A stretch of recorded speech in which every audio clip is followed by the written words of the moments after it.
To help loose leash walking. When your dog pulls, stop. Midnight, wait for them to look at you. Okay. Say a release word and move. When the dog's walking beside you too much, turn around, change directions. Let's force the dog to pay attention. Midnight. Good. And you see we got nice and loose. Then, if your dog starts to pull again, pop the collar, bring them back to you, turn around, make them follow you right beside you, just like that. Now, that's loose leash walking.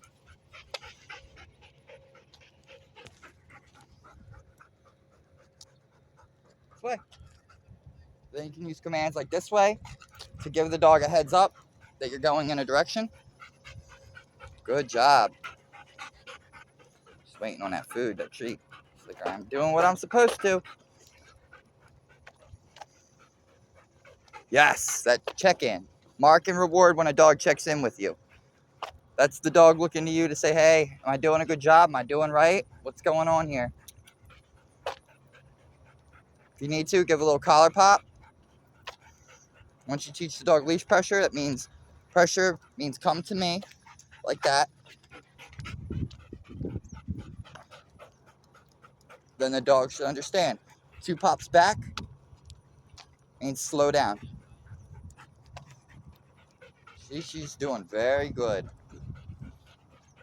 Very good. Now, this is not the same as walking in a heel.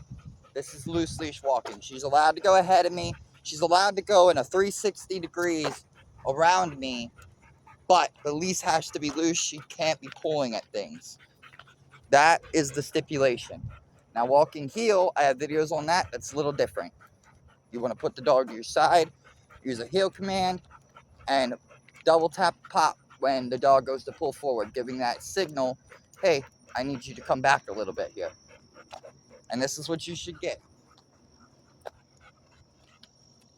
Now, realistically, most pet dogs are never going to walk completely perfectly on the leash unless you go through hours of training or you got a really smart dog or a great genetics. So you will end up needing to do about turns, collar pops, now and again. Like that. I had to do a collar pop. But you should have this the majority of your walk. And you also want to keep your wrist down. When we extend our wrists high, see the leash? See, I'm actually creating tension. Now the dog can't go as far as they could if I had my wrist down. So you want to walk on a wrist down. Don't anticipate the dog pulling you. And that's why we use stuff like prong collars or slip collars to teach the dog pressure. So that way you don't have to worry about keeping ready and pulling and tugging when that happens. That's the thing, because you got that arm up because you're waiting for that dog to pull. But if you do this instead, the second the dog goes to pull, all you got to do is give a pop. As you can see, she also has a martingale collar on.